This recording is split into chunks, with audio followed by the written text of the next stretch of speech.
Hello mga bay, good morning. For today's video, mag-i-spray na naman tayo sa ating kakao. At ito lang yung maintenance natin, dalawa, California Growers Foliar Fertilizer saka Sniper Insecticide. Ito lang dalawa mga bay yung ginagamit natin. Tapos yung sukat nito, ganun pa rin mga bay, no? Sa pag-spray natin ng durian, magkatulad lang to sila, kakao sa durian.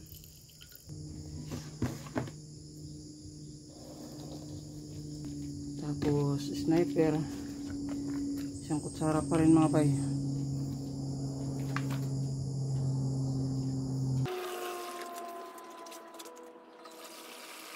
Mag-spray na tayo mga bay, no? At dito lang tayo sa taas mag-umpisa para malinya-linya natin mga bay. At ito, nagpalit pala tayo ng nozzle. Ito yung nozzle na ginagamit natin pag kakao tayo mag-spray mga bay. Dito tayo mag-uumpisa mga bay, pinaka dulo, tapos ganyan diretso pa ganyan, isang linya. Ito kasi yung binabasihan natin mga bay, itong linya ng niyog. Yan yung i-sprayan natin na una. Tapos pagdating sa dulo, balik na naman tayo dito, doon na naman sa pangalawang linya ng niyog. Yan lang hanggang sa matapos mga bay. Oras natin ngayon is 6:50.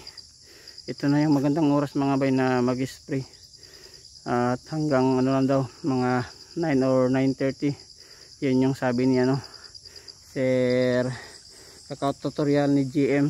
Yan, shoutout sa'yo sir. Sobrang dami kong natutunan sa mga mo video. Shoutout sa'yo. Yan, magsimula na tayo mga bay, no? Yan, hinabaan lang natin mga bay, no? Ito yung maganda sa ating sprayer, retractable rod. Ayan, para malayo tayo sa buga ng ating spray. Ayan, ganyan lang mga bay. Hindi na natin kailangan lumapit talaga ng sobra kasi ang haba ng natin pang spray.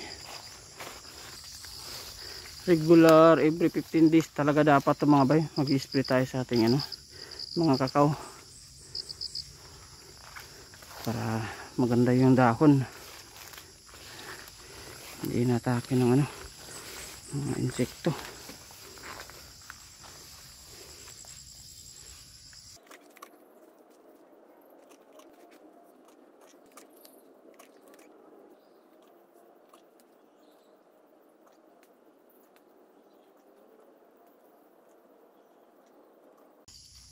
Ito mga bayo, yan, malaki na yan pero nalanta pa rin, yan dyan pinutol nila, kinagat nila yan dyan.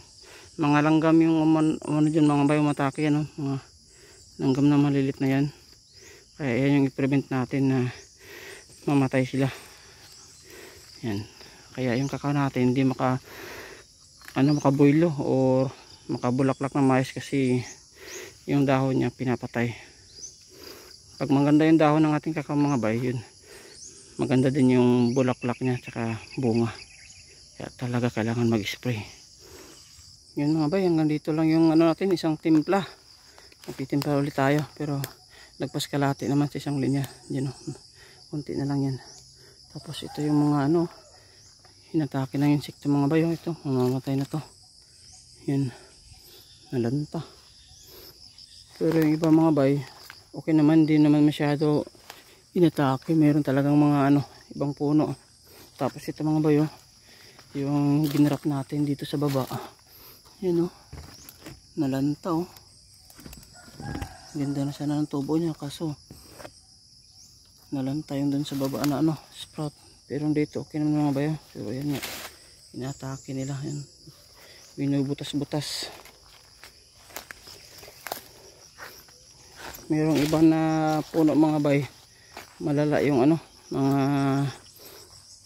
inatake. Tulad nito, hindi naman siya masyadong inatake mga bay, kaya meron siyang mga cheryl, nabubuo yung mga niya, cheryl.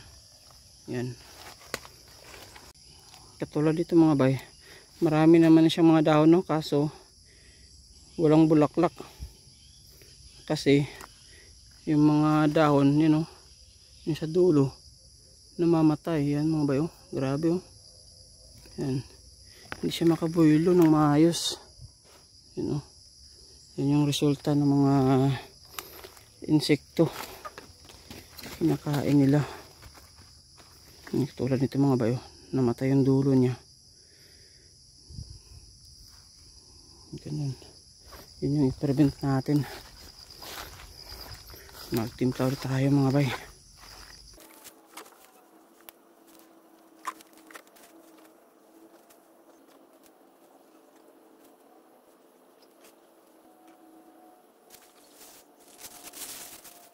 Yun mga bay, dito lang muna yung natapos natin, yung isang puno na yan. Tapos yan, dito sa durian, pag ganyan, kalahati ng pang 3 linya mga bay. Tapos doon sa taas yung 2 linya, tapos na natin.